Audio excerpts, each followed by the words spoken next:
नमस्कार दोस्तों, आज एक बड़े महत्वपूर्ण विषय पर बात करेंगे कि रिवीजन कैसे किया जाए। बहुत सारे विद्यार्थी कहते हैं कि सर रिवीजन करें कैसे, कि हम एक प्रकार से उस भंवर में फंस जाते हैं कि हमें रिवीजन करना नहीं आता, कि रिवीजन किया कैसे जाए। तो उसी विषय पर बात करेंगे। उम्मीद कर रहा हूँ कि आपके लिए ये वीडियो फ़ायदेमंद होगा। हालांकि रिवीजन एक व्यक्तिगत मुद्दा है, तो मैं मेरे हिसाब से बता रहा हूँ, आप उसको थोड़ा मॉडिफाई करके भी लागू कर सकते हैं अपने ऊपर, बट उपयोगी रहेगा निश्चित रूप से। देखो, सबसे पहली चीज़ रिवीजन का मतलब होता है अभ्यास करना। जो चीज़ें पढ़ी है आपने उसको वापस पढ़ना रिवीजन है, अपने यहाँ पे अध्ययन की भाषा में। तो जब हम कोई विषय पढ़ते हैं, चाहे इतिहास पढ़ रहे हैं, चाहे ज्योग्राफी पढ़ रहे हैं, चाहे पॉलिटी पढ़ रहे हैं, उसका बार बार वापस पढ़ना ही रिवीजन है। और मेरा ये मानना है कि बिना रिवीजन के अध्ययन कभी पूर्ण नहीं होता। और रिवीजन के अभाव में आपने अगर कितनी भी बार कितना ही अच्छा काम किया है, अगर आपने रिवीजन नहीं किया तो आपको रिजल्ट नहीं देगा। मैंने देखा है कि जब भी कोई एग्ज़ाम होता है तो एक बच्चा पूरे साल बढ़िया मेहनत करता है और लास्ट में रिवीजन के अभाव में वो फेल भी हो जाता है।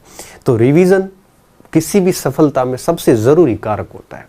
इस रिवीजन को आखिर कैसे किया जाए ताकि हमारे लिए एक प्रकार से परफेक्ट तरीके से काम हो जाए। देखो, रिवीजन करने के बहुत सारे तरीके हैं। मुझे सबसे बेस्ट क्या लगता है मैं वो बताता हूँ।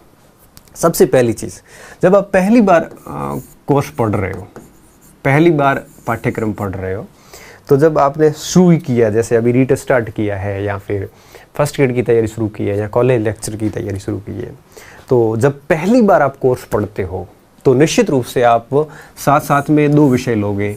तो एक या दो विषय तो साथ में लोगे, क्योंकि एक विषय में बोर हो जाते हैं, क्योंकि एक विषय आप लंबे समय तक पढ़ोगे, फिर दूसरा विषय लोगे, फिर तीसरा लोगे। ऐसे करोगे तो पहला विषय वापस भूल जाओगे, ये बहुत दिक्कत होती है। तो कम से कम दो विषय तो अपने साथ लीजिए।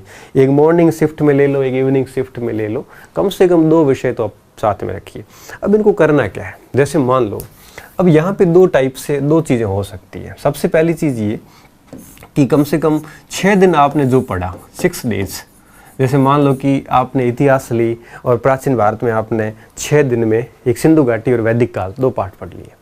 अब 6 दिन में 2 पाठ पढ़ लिए और इधर आपने भूगोल ले ली और इस ज्योग्राफी में आपने अक्षांश देशांतर और पृथ्वी की गतियाँ पढ़ ली, जैसे मान लो। तो 6 दिन के अंदर आपने इन 6 दिनों में भूगोल के 2 पाठ पढ़ लिए और इतिहास के भी मान लो 2 पाठ पढ़ लिए। तो अब आपका 7वें दिन क्या करना है, आपको 7वें दिन आप क्या करोगे, 7वां 8वां 9वां हो सकता है एक दिन में रिवीजन कर लोगे या 2 दिन कर लो, 3 दिन कर लो, और क्या।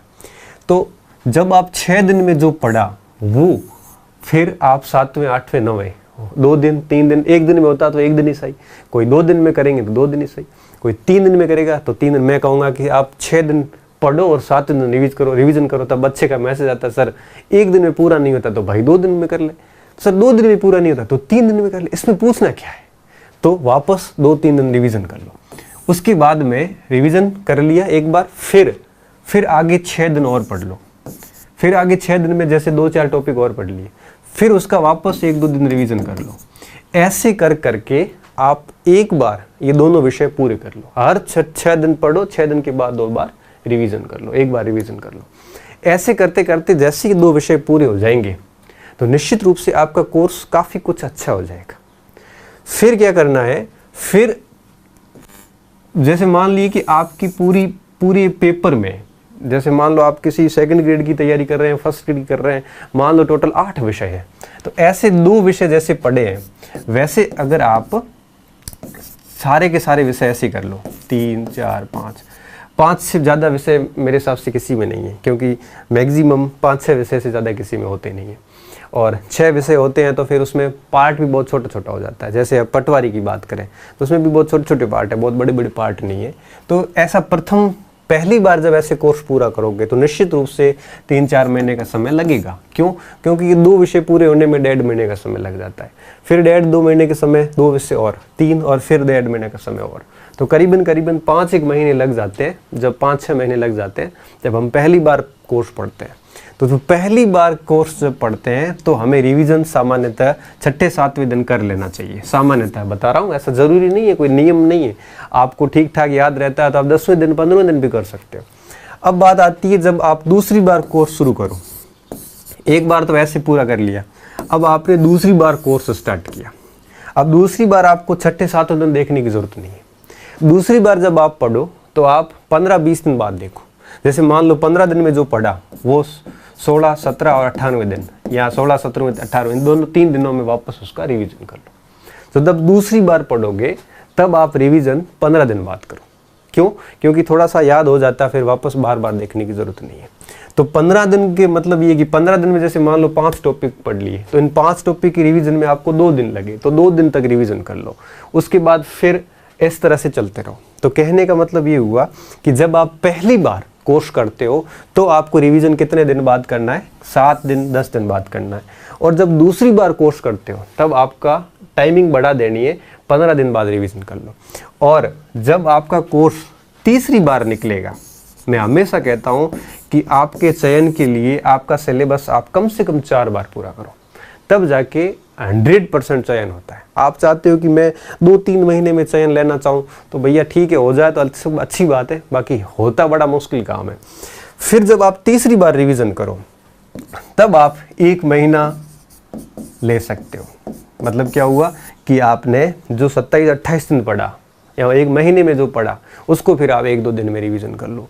इस प्रकार से आप तीसरी बार जब कोर्स करते हो तब आपको रिवीजन करना 1 महीने बाद, दूसरी बार कोर्स करते हो शुरू तब आपको रिवीजन करना है 15 दिन बाद। जैसे मैं एक सामान्य एग्जाम्पल लेता हूँ, जैसे मैंने भूगोल लिया और मैंने भारत का भूगोल शुरू किया।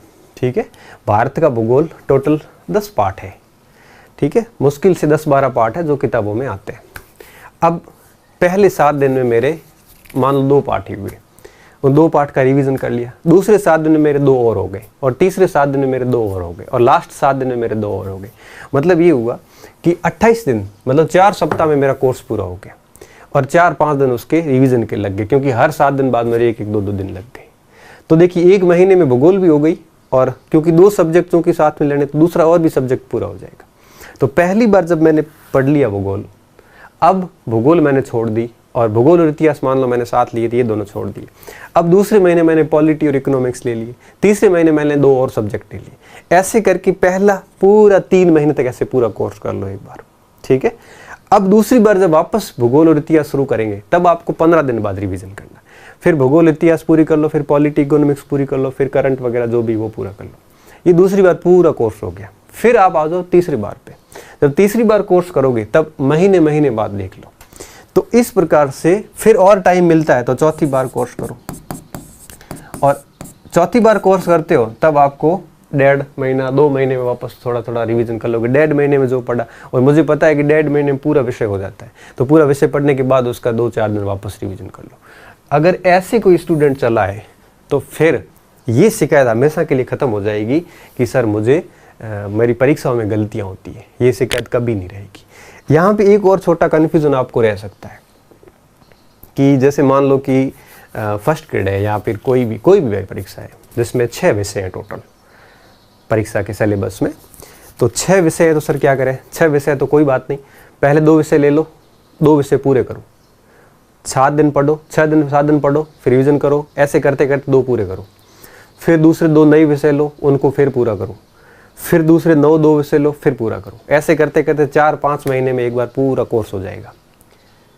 फिर दूसरी बार आओ, 14 फिर 2 विषय लो, 14 दिन पढ़ो दोनों को, फिर उसका रिवीजन करो, फिर 14 दिन पढ़ो, 15 दिन पढ़ो, फिर रिवीजन करो। ऐसे करके दूसरी बार पूरा सिलेबस पढ़ लो, फिर तीसरी बार, फिर चौथी बार। अगर ऐसा करते हो आप तो फिर क्या होगा कि रिवीजन कितनी बार हो जाएगा? हर बार रिवीजन एक साथ में चलेगा। पहली बार पढ़ोगे तब भी रिवीजन होगा, दूसरी बार पढ़ोगे फिर रिवीजन होगा, तीसरी बार फिर रिवीजन होगा, चौथी बार भी रिवीजन होगा। इसमें एक बार टाइम लगता है, 6-7 महीने टाइम लगता है। अब वैसे भी आपके कौन से एग्जाम अभी है आसपास में? अभी भी कोई एग्जाम नहीं आप आसपास में, 4-4, 5-5 महीने पढ़े हैं, और निश्चित रूप से आपने सिलेबस तो 1-2 बार पढ़ा ही है पहले। तो इस प्रकार से काम किया जा सकता है। ये तो बात होती है एकदम नए विद्यार्थी के लिए।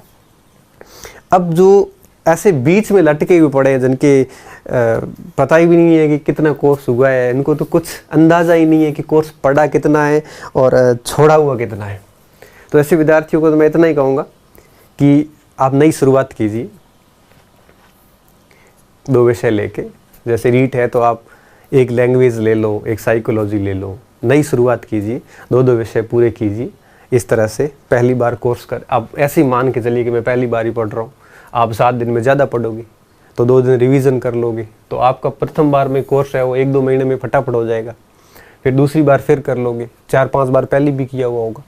तो इस प्रकार से करो आप, तो क्या होगा कि निश्चित रूप से सिलेबस भी बढ़िया तरीके से हो जाएगा और रिवीजन भी कई बार हो जाएगा। तो फर्स्ट टाइम जब कोर्स करते हो तो आपको 6-7 दिन से ज़्यादा गैप नहीं रखना। जो 6-7 दिन में पढ़ा वो वापस से एक बार 7वें-8वें दिन पढ़ लो। और जब दूसरी बार करते हो तो थोड़ा गैप बढ़ा दो, 15 दिन का गैप कर लो। क्यों? क्योंकि काफ़ी चीज़ें याद होती है तो 15 दिन बाद में भी करोगे तो भी दिक्कत नहीं। तीसरी बार पढ़ते हो तब 1-1.5 महीने का गैप डाल दो। बस किसी भी सूरत में 2-2.5 महीने से ज़्यादा का गैप होना नहीं चाहिए, नहीं तो आप भूल जाओगे। और फिर आप चौथी बार कोर्स करते हो तो 1-1.5-2 महीने का गैप डाल दो। इस प्रकार से चलते रहो। बस एक बार सब सिलेबस शुरू करो तो पूरा सिलेबस, इस विधि से पूरा सिलेबस पढ़ो। ऐसा नहीं है कि भूगोल पढ़ ली और भूगोल का बार बार रिवीजन करें, बाकी सब छूटे हुए, नहीं। पहले 2 सब्जेक्ट अच्छे से पूरे करो, फिर नए 2 सब्जेक्ट पूरे करो, फिर नए और 2 सब्जेक्ट पूरे करो। जैसे मान लो 4 महीने लग गए तो पहले महीने वाला वापस उठाओ अब 4 महीने बाद, फिर 15 दिन बाद रिवीजन करो। इस टाइप से उसको पूरा करो। इससे क्या होगा, कॉन्फिडेंस भी बना रहेगा, आप व्यस्त भी रहोगे और बढ़िया तरीके से पढ़ाई भी कर पाओगे।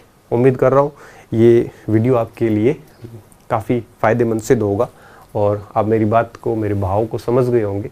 नहीं समझे हो तो एक बार फिर वीडियो को वापस सुनना, तो निश्चित रूप से ये चीज़ें आपको फ़ायदा देगी। बहुत बहुत धन्यवाद विद्यार्थियों।